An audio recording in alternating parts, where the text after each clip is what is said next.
ఇక్కడితో సీన్ అయిపోలేదండి. అతను వెళ్ళిపోయాడు. వెళ్ళిపోయిన తర్వాత నాకు ఇంక ఇంటికొచ్చి మేము ఆల్రెడీ 1 మంత్ అమ్మ వాళ్ళ ఇంట్లోంచి ఉండి, ఈ విషయం తెలిసి అమ్మ వాళ్ళ ఇంట్లోంచి డైరెక్ట్‌గా చిన్నత్తయ్య వాళ్ళ ఇంటికెళ్ళేసి అక్కడ 15 డేస్ ఉండేసి వచ్చేసరికి ఇల్లంతా చిరాకుగా ఉంది.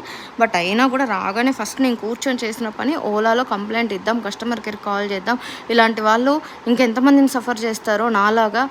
ఫస్ట్ మేము అనుకున్నది ఏంటంటే, నేను మా పాప మాత్రం ఆటోలో వచ్చి, మా వారు మాత్రం బైక్ మీద వద్దాం అనుకున్నారు. అతను ఫస్టే వర్షం వచ్చేలాగా ఉందని నేనే మా హస్బెండ్‌ని ఆటోలోకి ఎక్కమని చెప్పాను. ఒక 1 కిలోమీటర్ రాగానే రైట్, లెఫ్ట్ 2 వేస్ ఉంటాయి. 2 వేస్‌లో ఎటెళ్ళినా మా ఇల్లు వస్తుంది.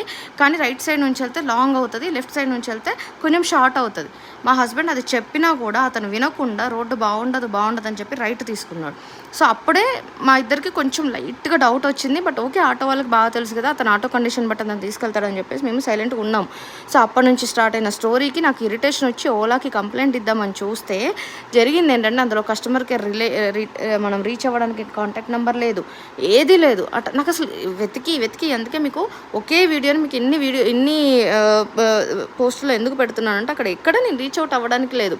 అండ్ నేను ప్రతి దాంట్లో చూస్తే ఓలా వాళ్ళు ఏం మెన్షన్ చేశారంటే, మేము ఓలా సాఫ్ట్వేర్ ప్లాట్ఫామ్ని మీకు ఇస్తున్నాము, సేఫ్టీ మీరు చూసుకోవాలి, మీకు ఏదైనా ప్రాబ్లం అయితే 100కి డయల్ చేయండి, కింద కాల్ పోలీస్ అనేసి మాత్రమే ఉంది.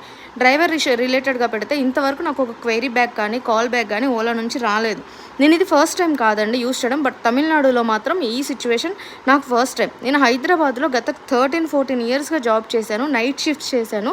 కొన్ని కంపెనీస్లో క్యాబ్ ఉంది, కొన్ని కంపెనీస్లో క్యాబ్ లేదు. నేను సమ్టైమ్స్ హెల్త్ బాగాలేక మిడ్ నైట్ వచ్చినా కూడా సో నేను ఆ ఓలానో, యూబరో, ర్యాపిడోనో ప్రతిదీ యూజ్ చేశానండి. ప్రతిదీ ఎంత సేఫ్గా వచ్చానంటే, నాకు ఏ రోజు ఒక ఓలాతో ఇష్యూ రాలేదు. 1-2 చిన్న ఇష్యూస్, అవి కూడా ఏదో చిన్న ఇష్యూస్ వచ్చి ఉంటాయి మనీ రిలేటెడ్గా. కానీ ఇలాంటి ఒక ప్రాణాలతో వస్తామా అన్న సిచ్యువేషన్లో అయితే నన్ను ఎవరూ ఉంచలేదండి. ఫస్ట్ టైం నేను ఇక్కడ చూస్తున్నాను. బట్ ఓలా వారు ఇంత రెక్లెస్గా ఒక కస్టమర్ కేర్, ఆ టైంలో నేను కస్టమర్ కేర్ కాల్ చేయడానికి కూడా నాకు లేదు, అక్కడ కస్టమర్ కేర్ ఆప్షన్ కూడా లేదు. సో ఇప్పుడు నేను మా హస్బెండ్ బైక్లో వచ్చి నేను మాత్రమే ఆటోలో వచ్చి ఉంటే ఏంటి నా పరిస్థితి? అతను నన్ను ఏదైనా చేసుంటే ఏంటి నా పరిస్థితి? నా పాప పరిస్థితి ఏంటి? అసలు నాకు నిజంగా ఓలా మీద అసలు నమ్మకం పోయిందండి. నిజంగా అసలు ఏం జరుగుతుంది? ఆటో వాళ్ళు ఎందుకు ఇలా చేస్తున్నారు నాకు అర్థం కావట్లేదు.